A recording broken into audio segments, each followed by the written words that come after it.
وہ سرور کشور رسالت جو عرش پر جلوہ گر ہوئے تھے، نئے نویلے طرب کے ساما عرب کے مہمان کے لیے تھے، یہاں زمیں پر وہاں فلک پر رچی تھی شادی مچی تھی دھومیں۔ اعلیٰ حضرت فاضل بریلوی رحمۃ اللہ علیہ نبی پاک کے معراج کا تذکرہ کرتے ہیں، فرماتے ہیں یہاں زمین پر وہاں فلک پر رچی تھی شادی اور مچی تھی دھومیں، ادھر سے نفخات اٹھتے آتے ادھر سے انوار اٹھ رہے تھے، اور فرماتے ہیں کمان امکان کے جھوٹے نکتو، تم اول اور آخر کے پھیر میں ہو، محیط کی چال سے تو پوچھو کدھر سے آئے کدھر گئے تھے۔ اور فرماتے ہیں بچہ جو تلووں کے ان کا دھوون، بچہ جو تلووں کا ان کے، کہتے ہیں جب نبی پاک کے پیر دھوئے نا فرشتوں نے تو اس سے جو پانی بچ گیا تھا لگ کے جو بچ گیا، کہتے ہیں بچہ جو تلووں کا ان کے دھوون بنا وہ جنت کا رنگ و روغن، بچہ جو تلووں کے ان کا۔ دیکھیں یہ تخیل صرف فاضل بریلوی کا ہے، یہ کسی اور کی سوچ ہے، یہ تخیل صرف اعلیٰ حضرت فاضل بریلوی کا ہے۔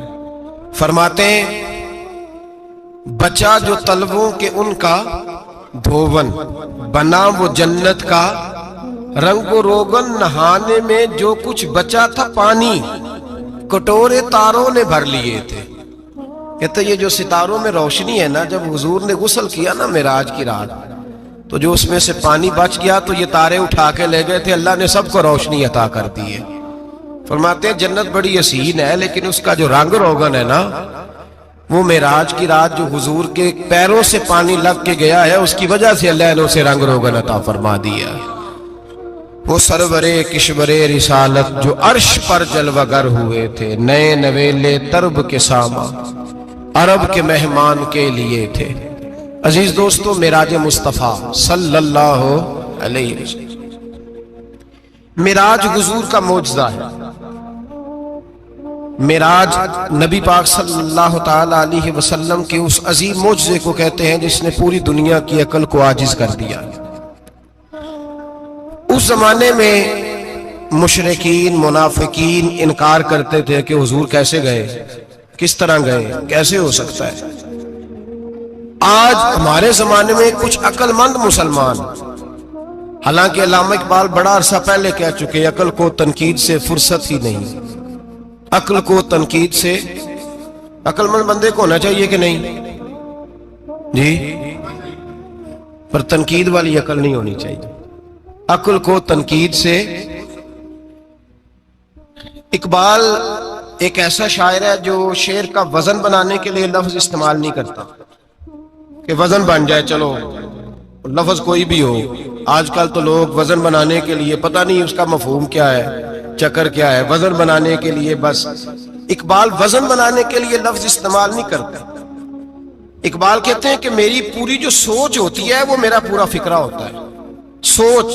اقبال یہ نہیں کہتے کہ عقل 1 منٹ 2 منٹ تنقید کرتی ہے پھر چپ کر جاتی ہے، کہتے ہیں عقل کو تنقید سے ویلی بہندی نہیں، ساری دیہاڑی تنقید کر دی رہی، 1 منٹ کی بھی اس کو فرصت کرتی کیا ہے، بولے عقل کو تنقید سے۔